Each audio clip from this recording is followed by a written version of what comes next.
మోకాళ్ళ మరియు నడుము నొప్పులకు చిన్న ఇంజెక్షన్ ద్వారా పరిష్కారం. డాక్టర్ ప్రకాష్ గుడిపూడి, 18 సంవత్సరాల అనుభవం. సంప్రదించండి. Elite spine and pain management centre, Manikonda, Hyderabad. ఈయన జగన్మోహన్ రెడ్డి గారు మాట్లాడినప్పుడు సామాజిక న్యాయం కానివ్వండి, ఇది వాస్తవం కాదు.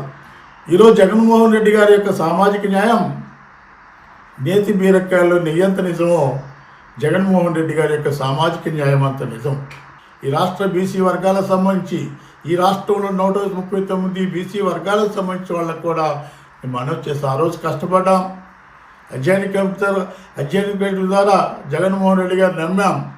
ఈ రాష్ట్రంలో సరైనటువంటి ప్రాధాన్యత జరుగుతుంది, అన్ని విధాలుగా గౌరవిస్తారని పరిస్థితి అనుకున్నాం. కానీ ఈరోజు మనం చూసుకున్నట్లయితే పదవులకు సంబంధించినటువంటి పన్యారం చేశారు, కాస్త కూస్తా. కానీ పదవులు ఇచ్చారు కానివ్వండి, పవర్ లేనటువంటి పరిస్థితి.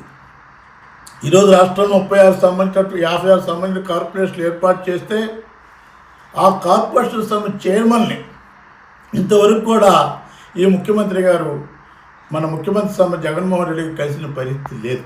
ఏ ఒక్క కార్పొరేషన్ సంబంధించి కూడా నిధులు లేని పరిస్థితి. ఒకవైపున విద్యా విధానానికి సంబంధించి కానివ్వండి, మరోవైపు విద్యకు సంబంధించి విద్యా విధానానికి సంబంధించినటువంటి విదేశీ విద్యకు సంబంధించి కూడా దాదాపుగా సామాన్యుడికి, బడుగు బలహీన వర్గాలకి ఆ విదేశీ విద్యను నేర్చుకునే విధంగా కావాల్సిన సదుపాయాలు కూడా కల్పించిన పరిస్థితి కూడా దాఖలైనటువంటి పరిస్థితి.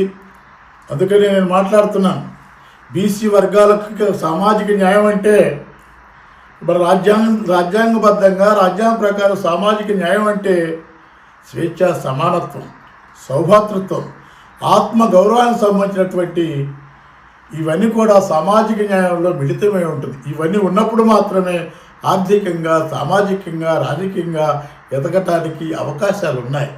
ఈరోజు ఉన్నటువంటి సామాజిక న్యాయం చూడండి, ఏ ఎస్సీ సంబంధించి, ఏ బీసీ వర్గాలకు సంబంధించిన ప్రజాప్రతినిధులకు ఏమాత్రం గౌరవం ఉందో ఈ రాష్ట్రంలో ఆ ప్రజలందరూ కూడా, సామాన్య సంబంధించిన బలహీన వర్గాల ప్రజలందరూ కూడా ఆలోచించాల్సిన అవసరం ఇక్కడ నేను మనవి చేస్తున్నాను.